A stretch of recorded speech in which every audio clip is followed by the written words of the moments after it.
इश्क में इज्जतिया हो गई। और का जननी न घात करी के हुआ तनु यारी में,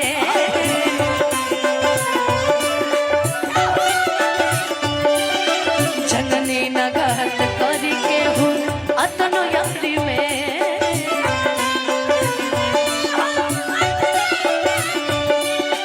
हम हो धराई गईनी दिल के बीमारी में।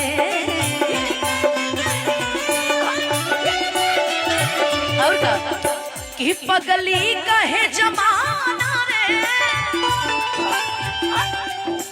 पगली कहे जमाना पगल मतिया हो गए। देखो तो अपन गीत लिखवा के गाँव में कितना आनंद आवेला, आवेला कि ना?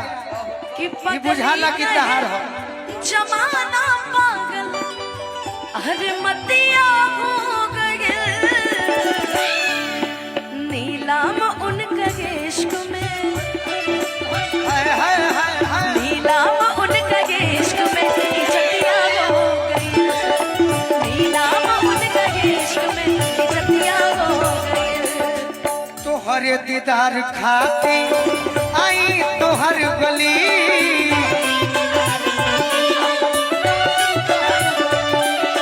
तोहरे दीदार खाती आई तोहर गली।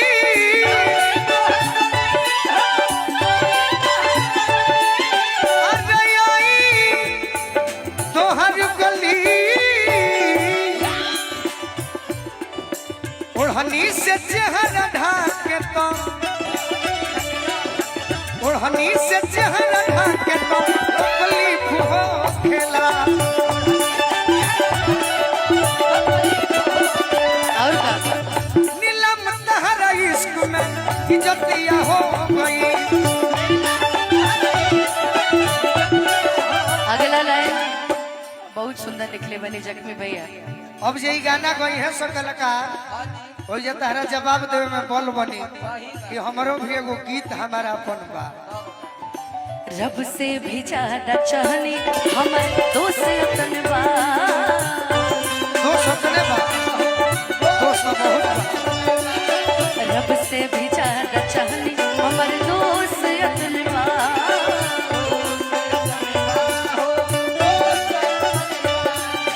काहे के प्यार कईनी अफसोस अपन बा।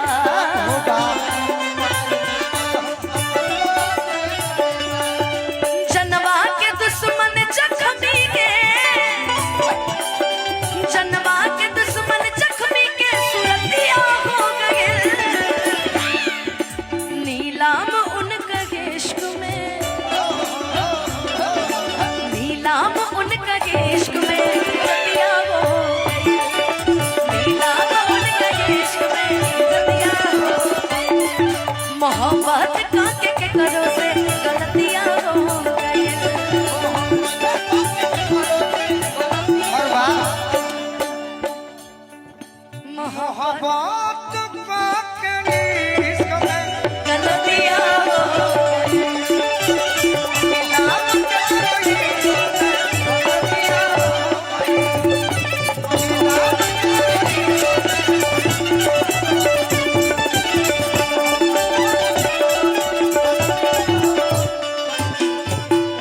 अनुपमा जख्मी भैया भी यहाँ में डेरा लेके रहत रे। हम अतुल्ला के इनकर घर बनवा दिया, बिल्कुल गाना के कमी ना हो। अपन पूंजी न हो। हमरा फरमाइश आइल बा एगो गीत गावे के पड़ी, गा लीजिए। जैसे कि जानते बड़ू कि हमरो जाए के बा। एगो बात बतावा मुझे भी तो होने लोग ढेर लगाता गर्मी बस हटा माइनर। के सुनाई खड़ा हो लाइन से वही जाए माइनर बा। श्री राम यादव जी पूर्व जिला पंचायत हट जाइए सदस्य, बहुत सारा आशीर्वाद पुरस्कार। एगो फरमाइश आइल बा हमरा भैया के हाँ गाइए गाइए। कि आज हो पहिला मिलनवा,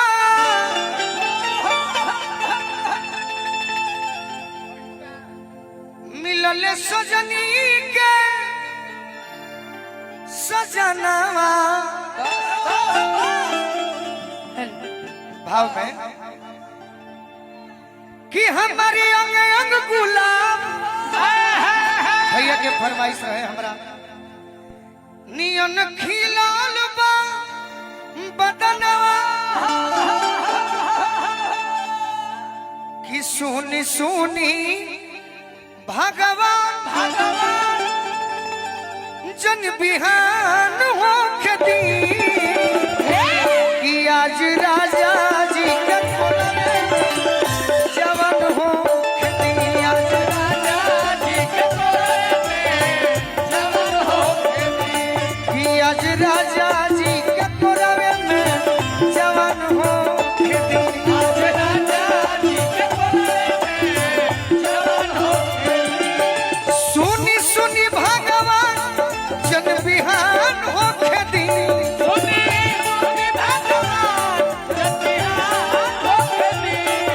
सुनी सुनी भगवान जन बिहान हो खेती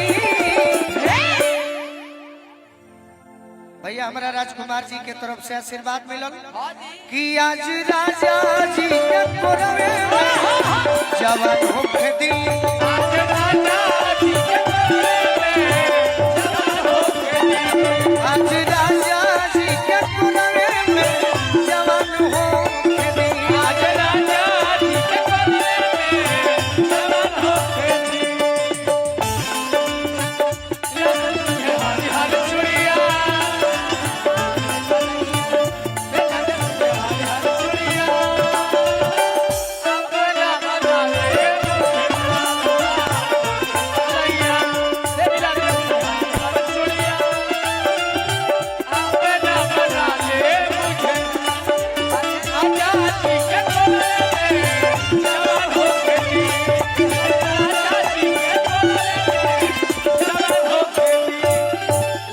और का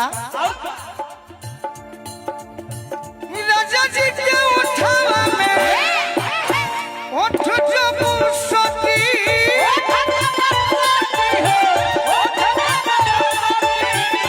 भूख भूख परी हमारा दिलवा के पोती भूख भूख परी हमारा दिलवा के पोती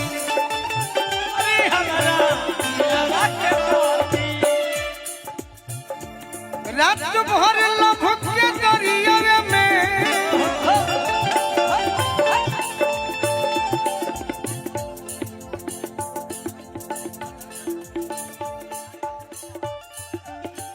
विंध्याचल में भेंट भई रहे रात भर लभ